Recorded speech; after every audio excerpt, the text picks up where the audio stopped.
ભરૂચ સહિત સમગ્ર ગુજરાતમાં ગુજરાત મોટર વાહન વિભાગના ટેકનિકલ અધિકારી એસોસિએશન દ્વારા આપવામાં આવેલ કાર્યક્રમ અંતર્ગત વિવિધ પડતર માંગણીઓને લઈ વિરોધ શરૂ કરવામાં આવ્યો છે.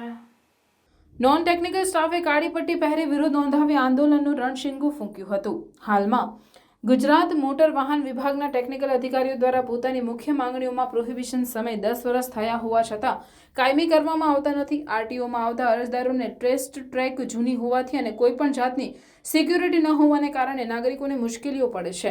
તેમાં સુધારો કરવા પ્રમોશન પ્રોસેસ, ચેકપોસ્ટ ખાતે સુવિધાઓ તેમજ 19 જેટલી વિવિધ પડતર માંગણીઓને લઈને આજથી આંદોલનનું રણશીંગું ફૂંક્યું છે, જેમાં ભરૂચ આરટીઓના કર્મચારીઓ પણ સામેલ થયા હતા. ગુજરાત મોટર વાહન વિભાગના ટેકનિકલ ઓફિસર એસોસિએશન દ્વારા આગામી સમયમાં આવેદનપત્ર, સોશિયલ મીડિયા થકી મુખ્યમંત્રી સહિતના વિભાગોને પત્ર લખી વિરોધ, રિસેસના સમયમાં સૂત્રોચ્ચાર અને ઘંટનાદ, માસ સીએલ, ગાંધીનગરમાં ભેગા થઈ વિરોધ સાથે સ્વયંભૂ માસ સીએલ પર ઉતરવા સુધીનો કાર્યક્રમ આપ્યો વિરોધ નોંધાવવામાં આવનાર છે. આગામી દિવસોમાં એસોસિએશન દ્વારા આપવામાં આવેલા વિવિધ કાર્યક્રમો થકી ભરૂચ ખાતે પણ વિરોધ દર્શાવવામાં આવશે.